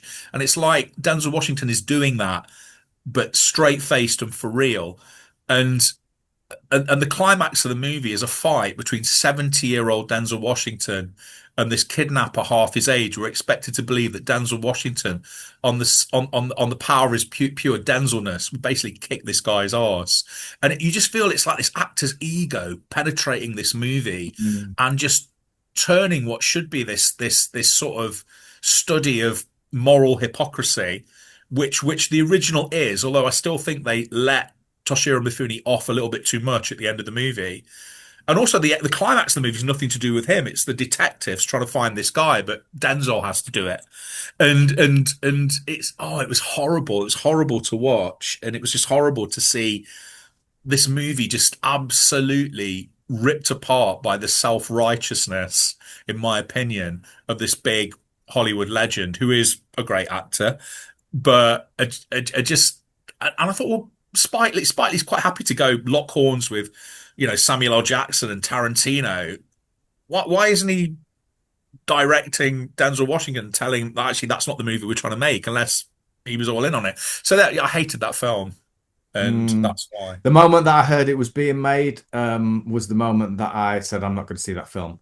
Did you see Old Boy? Did you see his remake? That's exactly what I'm saying. Like, because I haven't seen that. So to be fair to Spike Lee, I haven't seen it, but it's not. Old Boy, it's meant to be terrible, mate. Like Charlie, he goes on about how terrible it is. Is he a fan of Asian cinema, or do you think he's playing a secret long game where he actually really hates Asian cinema? And every time he gets a little bit of juice, you think, oh, what am I going to remake now? I'm going to trash that one. I'd kind of admire him if that was what he did. I just think that's a really funny thing to do, just to use your juice. It's also petty, and it's also like not artistic. I think he genuinely loves it, but he's like, yeah. It's strange to me. I don't know that Spike Lee's made a really great film for a long time anyway, and he was one of the sort of greats in the 90s for sure. But yeah, no, I wasn't going to see that. High and Lows on my, So that's my hate. Good. Hate valve. Yeah. I I have like I'm not even going to go into it and not really talk about it too much, but like Nosferatu, Wolfman, The Brutalist, like these are films that The Monkey, films that I was kind of looking forward to that I just was so vanilla about. I just thought, what's the point? Bring Her Back was another one, films that I was looking forward to that just Yeah. disappointed ultimately. I watched Sorcerer by William Friedkin for the first time and thought it was absolutely fantastic. Like just a magnificent five-star film that I was so pleased that I wasn't disappointed in any way. And Wages of Fear is one of my films. Like I've seen it loads of times. I've seen it recently as well. And so seeing what he then did with the original Wages of Fear. story. Yeah, and then adapted it like in Sorcery, you get to see them before they go to the island and that, which I thought was a really nice touch. It gave you more insight into the characters of who they were, and yeah, brilliant. Sorcerer, brilliant. That was my top film of the year, I reckon, as far as non-cinema and older films. Yeah, I had a pretty good year with of all the films I saw in revival. I loved all of them, but the two I'm going to highlight um, are The Curse of Frankenstein, the original Hammer movie, Mm. which I think they did a big. It was in conjunction with a big sort of Blu-ray and sort of 4K special edition, and so it got a limited cinema release. It got one night only cinema release, and it was lovely just to see. It was a small screen, but it was a packed screen full of young people watching this Hammer film, unironically, and really enjoying it. And it's just sort of lurid, beautiful splashes of green, and you know, and sort of classy in that way that sort of Hammer like belies its budget and presents something that is simultaneously classy and lurid at the same time. And a lot of that's to do with their wonderfully written films. And Peter Cushing is a great actor who appeared in predominantly low budget films apart from Star Wars. And he's just an outstanding, Baron Frankenstein. So I really enjoyed that. A couple of films I enjoyed. I'm just going to throw them just because I saw them with my dad. I've just started kind of going to see old Mm. films with my dad now. So Jaws was great. I mean, that's the third time I've seen Jaws at the cinema, and That's on my list it's as just well.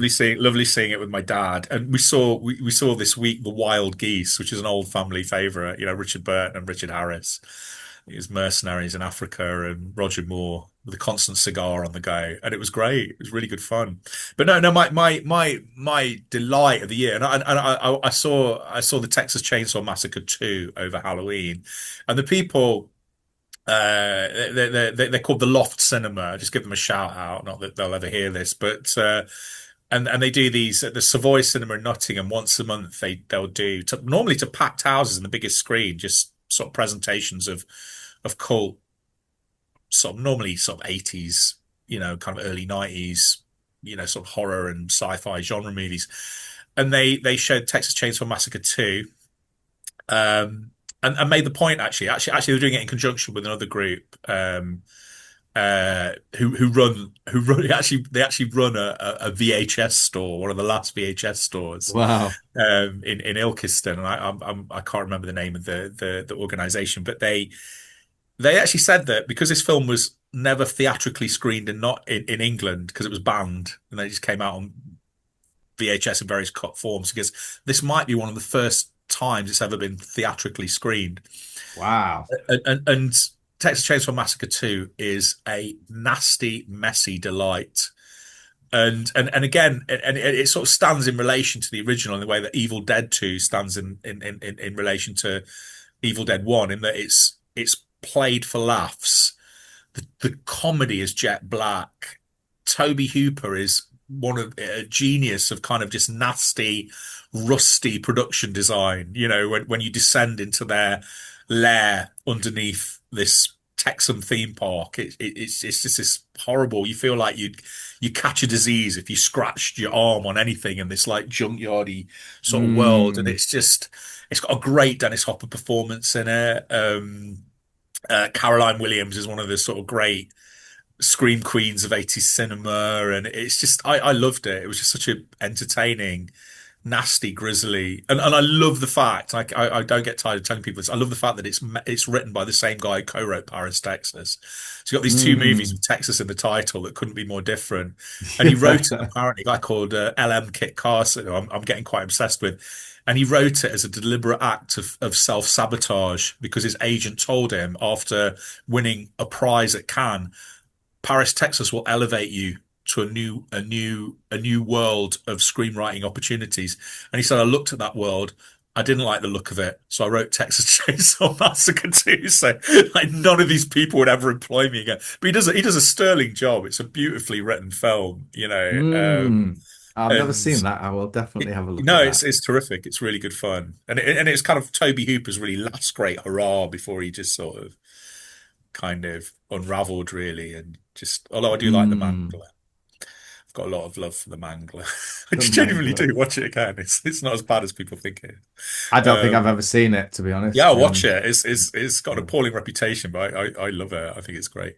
So yeah, They so that yeah. released they released on that they released Chain Reactions. It was at the film festival this year. It's the Texas Chainsaw Massacre documentary.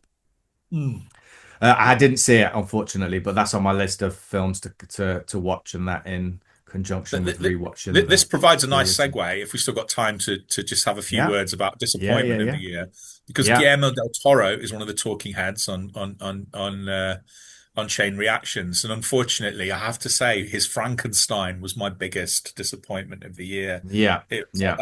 Again, I saw it in the cinema screen, and I just thought it was on the positive side. I thought it was again production design. It was just it looked astonishing. Like Nosferatu, similar to that Like for me, you know, Nosferatu. like it Yeah, looked beautiful, but lacked so many elements that yeah. Are you talking about made it. Nosferatu or I'm Frankenstein talking or? about both of them, mate. I think both Yeah. of Oh, them are the I didn't realize same. you'd seen it. Have you seen? Yeah, Yeah, yeah. yeah, I went to see it at the cinema, and yeah. Me too. again was just it was so I was so lukewarm about it. It was not It I was wasn't that boring. bothered. Yeah, it was boring. Mia I Goth think the was way it was great, structured, and again, Jacob it's Elordi another were film great. told in chapters, and Mm, but in that instance, it kills the tension of the story. I think Oscar Isaac is just barely directed. I think he's so over the top in it. yeah, yeah. And I think the problem is like, and it was a sort of similar problem with Pinocchio that we talked about in our podcast, in that he has a theme that he imposes on the narrative.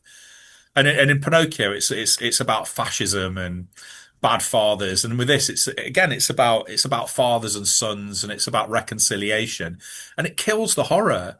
And he lets the Mm, monster off. The monster is so much nastier in the source novel, but never loses your sympathy because he's sinned against. But he does some unspeakable things in it, which they don't allow him to do in this. yeah. And he kills lots of people, but he's always provoked. They always kind of have it Mm, coming, or they're wolves and literal mm, wolves and mm. and CGI wolves. and I thought it was the biggest waste of a Mia Goth I've ever seen. And she's so reasonable and quiet and contained. And in the novel, she's the person that's going to be the bride, you know. And I thought, why didn't he go there? Why didn't he go there with the sort of like the making of the bride and Yeah. especially when you've got Mia Goth, she's to the manor born, and you've got Mm, Mia Goth, and you just don't use her. yeah. And the one thing I did, I thought Jacob Elordi. What do you think? I liked him. I thought he Yeah, was I thought very it was good. great. Yeah, Yeah, yeah. Jacob yeah, Elordi and Mia Goth were the reasons why the only sort of redeeming factors to it. yeah, The as far as like her not being used, I mean, that was to be blamed by the script, which I thought was yeah. maybe No, it's just a not her bit fault. shit. Yeah. And but when she was on screen, I was transfixed by her. I thought she's brilliant. She Although I has a preferred her because she plays a stillness. dual role as the mother and the love interest, doesn't she? She's his mother at the beginning. Did you know that she plays his No. mother? Yeah, Oh, I missed that. yeah. I think she's better Well, as a mother. She's more kind of ethereal, more kind of well, yeah. She's it's something a little bit stranger and more. She's obviously sort of has the touch of death about her as the mother as well. She's kind of like this sort of arbiter of death. But yeah, I didn't just disappointed. Did you like the sequence in the College of Surgeons where he kind of demonstrates yeah, reanimation for that the was fun. Yeah. yeah. I think the whole film should have been like that. It should have had that tone. and that sort of mischief and nastiness. And it should have been a horror movie. He went out of his way to say, oh, I've not made a horror movie. There's elements of horror. I've made a movie about fathers and sons. He thought, yeah, absolutely right. But it was just such a misstep, I thought, and just negated any real horror. And also, I felt the ending was unearned. You know, the ending just, there's almost like this switch of attitudes that gives you the kind of ending Del Toro wants, but doesn't make any sense from the monster's point of view up to that point, considering what he's been wanting to do to Frankenstein, or yeah, or through the film. I agree, mate. It was just a wet squib of a film that But a very looked long wet beautiful, squib. but yeah, long and beautifully looks beautiful, but yeah, it didn't Yeah, really give me what I needed. yeah. Is that a wrap up then? Well, no, just no, what are you looking forward to next year? You tell me, and I'll tell you if I'm looking forward to it or not. Okay, I am looking forward to the Odyssey, the big Christopher Yeah, Nolan Odyssey. I'm No, not. you don't even have to say because it's Christopher Yeah, Nolan and it's Matt yeah, Damon as yeah, Odyssey. yeah. I think we should. I think you should go and see it anyway, and then we can do an episode on it. Possibly, yeah. We can I'll be sort of up for punch that. up. We've not punched up at a movie that's actually out in the cinema. Although by the time we Yeah, record things, you know, they've kind of been on telly, haven't they? You know, like when we get around yeah, to it. yeah, yeah. So I'm looking forward to that. I'm looking forward to The Bride. You know, the other Frankenstein movie, the Maggie Gyllenhaal directed, almost like the monster and his bride, like Bonnie and Clyde. I think it's set in the 1930s, and it's Christian Bale and Jessie Buckley as the monster on the bride on a crime spree, and that looks like far more interesting than, you know, sort of the heritage horror of you know, my beloved Guillermo del Toro. There's a French version of The Incredible Shrinking Man with Jean Dujardin, you know, that the guy from The Don Artist. Dujardin. Yeah. Yeah, that's it. That looks really John good. of the Garden. John of the Garden. So yeah, so they've remade or, you know, adapted. It looks more like they've adapted the original Matheson novel rather than remade the great black and white sort of sci-fi movie, The Incredible Shrinking Man. So I want to see that in French. I've got two more. Oh no, three more. Do you mind if I just rattle through them? Go for it, mate. Go for it. Saipan, which is a movie with Steve Coogan about the fallout between Roy Keane, hard man footballer Roy Keane, and their Irish manager, which I remember from the news. I don't care about football, where he publicly called him the C word, and it got reported around the world. The big bust up between those two in the World Cup, whichever World Cup was set in Japan. And there's a personal investment in this from as a Nottinghamian, and that it's written by Paul Fraser, who was the co-writer of a lot of the Shane Meadows movies. He tends to be kind of forgotten and overshadowed and sort of almost written out of the Shane Meadows story. And I remember visiting a Shane Meadows set to do a little bit of an interview with Shane Meadows, and Paul Fraser was just wandering around looking really miserable, no one talking to him. And I'm really pleased that he's got this solo credit that's already getting really good reviews. I think it's got some really good, I think it got really, really good feedback reviews in the London Film Festival, and I think in the Toronto Film Festival. And I'm looking forward to it coming out. And I don't care about football, but I really want to see these two characters go Good at it. stories are good stories, Yeah, mate. good story is a good story. Weirdly Mm. enough, considering how much I hated Saltburn, I'm really looking forward to Yeah. No. Wuthering Heights. Wuthering Heights. Yeah, No. genuinely, I am. Yeah. I love the fact that Yeah. it's annoyed so many people Yeah. who are forgetting that the original novel, which I read that, I finished reading it like a few weeks ago, and it's Yeah. brilliant. Obviously, I hated it. um, I hated the novel. You hated the novel. I read it maybe last year for the first time Yeah, ever. I hated it because I hated the characters. That I hated everything about it. I just wasn't. they It's are written really hateful beautifully. characters. Yeah, Yeah. and it's like Romeo and Juliet is held up as like this incredible love story between two like 13-year-old kids, or you're 13 and a 15-year-old, where five people die or Well, no, whatever. they're not. Same You know, thing. like Heathcliff. You know, Heathcliff's like about 50 when the novel ends and things, and he's like, you know, Yeah, it's like a lifelong obsession that sort of trickles down generationally. But it's like I really liked it. I found it challenging. I found the characters just like perversely cruel, but I still felt the tragedy of what they could have been, and their inability to kind of defeat their own natures. I know, and I really enjoyed it. I thought it was brilliant, and I'm actually really looking forward to the film. I think it looks really bold stylistically. I think her relationship with like Bronte's novel might be akin to sort of Ken Russell's relationship with the various literary texts he approached, like D.H. Lawrence and, well, D.H. Lawrence mainly, in that he took a very avant-garde approach to it, but sort of captured the spirit of something of, well, I've not read any Lawrence, so I'm assuming captured the spirit of Lawrence because people seem to like them.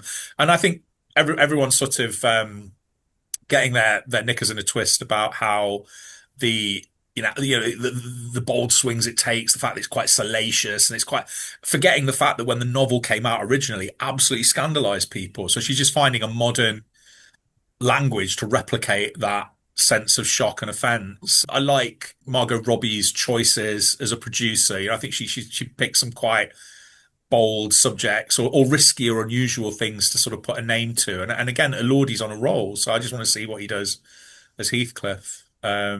I think it'd be very Yeah, good. I was just so pissed off with Saltburn. I just Yeah. thought, it was exploitative and salacious for the sake of being that. I don't think it added to the story. And then when I heard about Great Expectations, not Great Expectations, Wuthering Heights, Wuthering. I thought that, yeah, it's going to be the same shit and you're going to ride that wave and that's fine. And you're going to have your little, but it's not for me. It just doesn't seem to It me. may well be, but it's got my Mm. attention, and I want to see Yeah, it. yeah. And I may hate it. We may be having this conversation in a year's time, and I might be raging about it. But and finally, one of the things I'm really looking forward to is Ready or Not, Here I Come. Basically, Oh, Ready or yeah, Not yeah. 2. Samara Because Weaving. yeah, well, Samara Weaving and Sarah Michelle Gellar and Catherine Newton, who's my favorite new sort of bonkers actress under 30, and David Cronenberg. He's in it. And Nice. I really like. I can never remember their actual names, but they operate as a directing duo called Radio Silence, and I just think they make the best popcorn. And I'm not using this in a pejorative sense. They make the best popcorn horror movies, and their films are so entertaining. They're the first two of the recent Scream reboot, Ready or Not, which I really liked, and Abigail, which I loved. The sort of kidnapped vampire child. Yeah, yeah. Abigail definitely felt like a Ready or Not, didn't it? Yeah, and Catherine Newton, like, I think, stole the movie in that. And she's terrific. I like Lisa Mm. Frankenstein as well, and I want to watch more of her stuff. I think there's just something there's something slightly of Nicolas Cage in some of the choices she makes. She just makes some really kind of unusual choices, as just in the beats and just where she takes a character. And I think she's fascinating, and the fact that I think she's playing Samara Weaving's sister in it, and I think Kevin Durand's back in it as well, who I like. Great. I think he's Yeah. great. And I He's think in- they had a great. They were very much teamed together as like two characters in Abigail, and I thought Yeah. they were Yeah, terrific they were together. great. So Yeah. yeah. So there we go. I'm done. I'm A spent couple now. of a couple of films that I'm looking forward to that I wasn't aware of, but I saw an advert for which is maybe even out already, is Nouvelle Vague, the new Oh wave yeah. Richard Linklater film. I just looked at it, I thought, oh my, I'm in that, mate. That looks great. And Hamnet might be fun. I was considering reading the book beforehand because I think it'd probably be quite easy to read. Yeah, but apart from that, I think it is 2025 was an okay year for films. Like there were some crackers in there for sure. Not the best year for films, and pound for pound, I don't think I thought it was really. pretty good. I mean, I at the beginning of the year, I had my secret weapon of my Cineworld pay 16 quid and see as many films as you like taken away from me, because Cineworld collapsed in Nottingham at any rate. And so I've had to actually, what's the word, let pay to see things. Yeah, And yeah, yeah, so I've been a bit more picky. Well, not, I was I've probably been less picky actually. I've probably gone more down the like genre and entertainment route. But I think having said yeah, that, looking at my list, I think it was a nice varied list. It wasn't all like yeah, horror movies. No westerns on there. They didn't release yeah. any this year. And so The I, Dead I Don't think Hurt was the Dead Don't Hurt your film from no, that was last last year? year. Yeah, Yeah, that was yeah, on that was on my list last year. So yeah, nothing, no westerns. Great western on TV, and American Primeval, but other than yeah. that, That was really good. yeah. Yeah, I like that a lot. Other than that, not a great deal to shout about in terms of the Western. But Yeah, I'm happy with this year. Felt it was a good yeah. year. I felt shortchanged. And we're probably, am I right in thinking it's going to be Argento, the next one? All things We are. Argento. Yeah, yeah, yeah. All Yeah, things Argento, but yeah. specifically, I suppose, starting at Deep Red. Starting at deep red, because I did that was a good. I didn't really talk about that because we will talk about that. I saw that's our next one. absolutely, yeah, I saw deep red on the big screen and I had a good time with it. So I'm advocating for. You'll probably be advocating. Well, you will be advocating against. We'll see, because you've watched a ton of Argento movies and you've kept your cards close to your chest. Close, and some Fulci movies as well. And you haven't kept your cards that close to your chest on those. But I won't reveal to our listener what you said. But yeah, Giallo in general, basically. Yeah. Giallo. Yes, Gates until the next time. Storms of worms fired in actors' faces. Misogynist directors with weird relationships with their starlet daughters. Yeah, very strange. Yeah, it's going to be fun.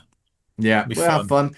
I mean, Happy New Year, everybody. Thanks for listening this year. We'll get more out. And thanks to our we had a guest this year as well. We did, yes. Matthew Chernoff. Yeah, that was great. Yeah. Listen to the Goonies episode. Three of us, two of us on our best behavior because we've got like a guest, proper podcaster in the room. Yeah, that was great. Well, I'm going to say goodbye, and we'll see you next year. See you in 2026, the actual future. Goodbye for now. Goodbye for me. Mission has been completed. Truly.